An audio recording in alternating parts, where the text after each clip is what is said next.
dañ ma complot dafa am ñu nekk ci ginnaaw jël jigéen ginnaaw bi ñu ma jaaree ci xaalis mënuñu ma jàpp ñu jël jigéen def ko objet pour éliminer ma politiquement ba pare tëjlu ma kaso loolu Ousmane Sonko waxoon waa Sénégal génn ñu bari di ko jàppale gëm li Ousmane Sonko waxoon ne maanaam violé wu ma ndaw si menacé wu ma ko de mort tey lan la justice wax justice dafa ne Ousmane Sonko moo am dëgg ci côté boobu parce que nee na ndaw si yow violé wuñ la amul viol amul menace de mort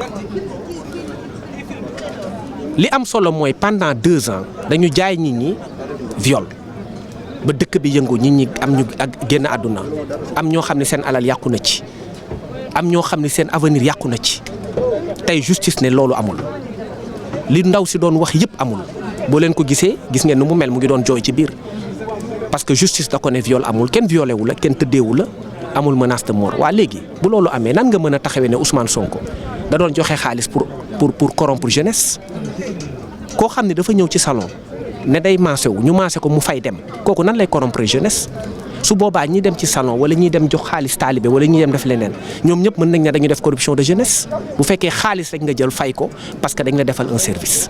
donc loolu moom la réew mi Sénégal war a jàpp mooy que ni tey Ousmane Sonko nee nañ violé wul Adji Sarr te loolu ëpp solo beneen affaire bi mooy. corruption de jeunesse bi dañoo bëggoon am na ñoo xam ne leerul ci seen bopp yi donc corruption de jeunesse bi c'est-à-dire Adji Sarr la corrompre wala jeunesse bi nga xam te ñoom ñoo wàccoon ci mbedd bi di xeex. déedéet mbir mi du mbiru Ousmane Sonko ak jeunesse bi mbir mi Ousmane Sonko la ak Adji Sarr benn nit jeune la wala du jeune moom moo xam mais benn nit rek la corruption de la jeunesse mooy.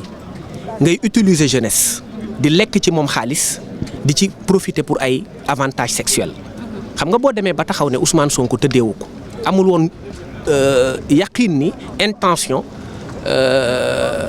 amal ni daf koy tëddee maanaam amul woon benn intention sexuelle ba pare nga jóge fa naan da doon joxe xaalis pour am ay faveurs sexuelles xam nga loolu amul sens boo demee ba ne kii tëddee wuñ ko munoo taxaw ne da doon joxe xaalis pour tëddee alors que ndaw si dafa ne dañ ko tëddee loolu amul sens donc li ñu doon wax yëpp tey dañ ko teggi ba pare ne léegi corruption de la jeunesse parce que il fallait que Ousmane Sonko mu am ce qu'on appelle une peine d'inéligibilité et ça c'est important parce que tey Ousmane Sonko ci 2 ans yi mënut a nekk candidat dafa am contumace boo xam ne 2 ans la ci jël donc mënut a nekk candidat à l'élection présidentielle te li am solo également te dañ ko ciy préciser sànq wax nañ ko mooy Ousmane Sonko dafa ne woon dañ ko comploter ba porter plainte léegi nag comploteurs yooyu dañ leen woo comme léegi viol amul menace de mort amul léegi ñuy comploter Ousmane Sonko nañ leen woo parce que justice foofu la toll seetal na deram ci côté viol bien que taxaw na nee na violé wul waaye du nekk candidat loolu la justice wax parce que peine d'inéligibilité mooy 2 ans bi maanaam pour être clair mooy violé wul waaye bu ñu maintenir cadence bi Ousmane Sonko du bokk élection 2024 comme loolu am na ñi nga xamante ni ñoo comploté affaire bi ñoom ñoo war a wuyu ji justice répondre. mais est-ce que yéen avocat mi nga xam ne nii dossier bi dañ ko acquitté te yéen loolu lañ leen doon toppee yéen lan mooy seen taxawaay. waaw taxawaay bi mooy li am solo contumace amul appel li am solo mooy Ousmane Sonko défendre wuñ ko sax faf ba pare nee nañ violé wuñ ko te amul sax défense xam nga loolu moo lay wan dossier bi nu mu sewee maanaam nu mu xayadiwee koo xam ne yow défendre wuñ la sax juge bi dem ba gis ni boppam xale bi nga xamante ni moo taxaw ak juróom-ñaari avocat wala juróom-benn wax suba ba ngoon ne viol am na juge bi gëmul plutôt femme bi.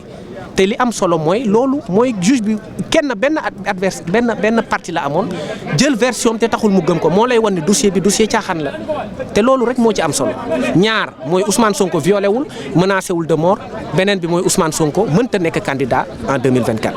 léegi alors yéen en tant que ses avocats lan ngeen fas yéene def parce que Ousmane Sonko moom ba tey moom candidat la jàpp na ni moom candidat la aux prochaines élections yéen lan ngeen fas yéene def.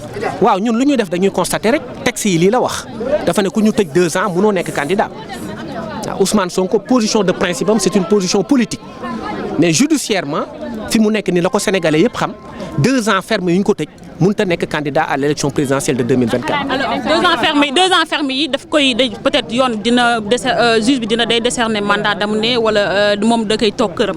non mandat amul mais contumace la boo xamante ni à tout moment peine bi mën nañ ko exécuter loolu yëpp mën na nekk waaw loolu yëpp c'est bon ñu leeral ko loolu dañ koy leeral ni également comme je l'ai dit bu ñu jàppee logique bi mënta nekk candidat en 2024. D'accord, alors si vous pouvez faire un petit résumé en français. Bon, ce qui est important à retenir, c'est que aujourd'hui la justice a blanchi Ousmane Sonko en disant qu'il n'a pas violé Adji Sarr. Et ça, c'est extrêmement important. Parce que pendant 2 ans, il y a eu beaucoup de pertes en vies humaines, beaucoup de désagréments qui ont été causés aux biens et à la psychologie des Sénégalais. Et ça, c'est important que les juges aient retenu que Ousmane Sonko n'a pas violé Adji Sarr et qu'il ne l'a pas menacé de mort. Et donc pendant tous ces 2 ans-là, le viol qu'on nous a vendu est devenu aujourd'hui un viol imaginaire. Parce que la vérité judiciaire qui est sortie de ce procès, c'est qu'il n'y a pas eu de contact sexuel entre Ousmane Sonko et Adji Sarr qui relève d'un viol. Maintenant, quitte de cette conspiration qui a été organisée, parce que dès lors qu'on reconnaît le principe qu'il n'y a pas eu viol, on considère qu'il y a eu conspiration, c'est-à-dire un complot organisé par des gens qui nous ont vendu du vent en disant que Ousmane Sonko ne serait simplement que pour l'éliminer judiciairement de la compétition électorale et pour le mettre en prison, nous ont fait comprendre que Ousmane Sonko a pu violer Adji Sarr. Ils ont conçu un dossier pour permettre cet objectif-là. Aujourd'hui, cet objectif a été rejeté par le juge en disant qu'il n'y a ni viol ni menace de mort et c'est ce que les Sénégalais doivent comprendre.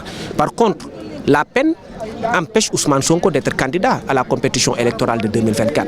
Et l'autre enjeu de ce problème était lié à un enjeu d'inéligibilité. Il s'agissait de savoir si Ousmane Sonko, blanchi, pourrait être candidat. Aujourd'hui, il est blanchi, mais il ne peut pas être candidat à cause de cette peine de 2 ans d'emprisonnement ferme pour une hypothétique corruption de la jeunesse qui, à l'analyse, ne tient pas la route. Parce que le doyen des juges ne l'a pas renvoyé pour cette infraction-là. C'est à l'audience qu'on a sorti des cuisses de Jupiter, une qualification de corruption de la jeunesse qui lui ont collé aujourd'hui. Et c'est une belle parade simplement pour le rendre inéligible. Mais au fond, ce qui est important à retenir de ce point de vue-là, c'est qu'avec cette peine de 2 ans-là, il ne peut pas être candidat à la compétition électorale de 2024. Mais du moment qu'on n'a pas décerné un mandat contre vous, est-ce qu'à quand on pourra exécuter? Ça, c'est indifférent. Le fait qu'il soit condamné par contumace, qu'on ait décerné ou non mandat, ça ne change pas grand-chose à la donne. Maintenant, il n'est pas possible d'interjeter appel, comme vous le savez, contre une procédure de contumace. Et du point de vue technique, de ces éléments, par rapport aux éléments techniques plutôt, nous on avisera. Mais il faut simplement retenir qu'aujourd'hui, le juge a dit que Ousmane Sonko n'a pas violé Adji Sarr. Il faut simplement retenir qu'aujourd'hui, le juge a dit que Ousmane Sonko n'a pas menacé de mort Adji Sarr. Donc la montagne aura accouché d'une souris, d'une part. Mais une souris qui peut toujours être dangereuse, qui peut être mordante, parce qu'il y a une peine d'inéligibilité qui pèse sur sa tête et qui fait qu'il ne peut être candidat. L'autre élément, c'est que ceux qui nous ont vendu un viol doivent être aujourd'hui poursuivis, c'est-à-dire les comploteurs qui ont été derrière cette affaire-là. Son emprisonnement? C'est pas pour l'instant à l'ordre du jour. Comment allez-vous faire pour ça? Pourquoi? Non, on avait déjà déposé une plainte pour ça, pour le complot. La plainte était pendante devant le doyen des juges. Ousmane Sonko l'a souvent fois rappelé. Il a expliqué qu'il a déposé plus d'une dizaine de plaintes qui n'ont jamais été traitées. Et parmi ces plaintes, il y a eu une plainte pour complot contre ces gens-là qui sont tapés dans l'ombre et ont organisé un viol imaginaire qu'ils ont vendu aux Sénégalais. Et aujourd'hui, la justice a consacré le principe même que ce viol-là était un mensonge qui a été conçu par des gens tapis dans l'ombre. Et il est temps, comme je vous l'ai expliqué, que ces gens-là soient poursuivis parce que cette plainte-là pour conspiration doit être traitée. Je ne peux pas m'aventurer à parler d'emprisonnement. Ça, c'est l'affaire du parquet.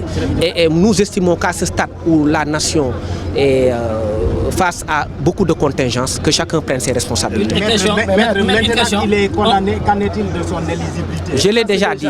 Mais il a été condamné pour une peine correctionnelle.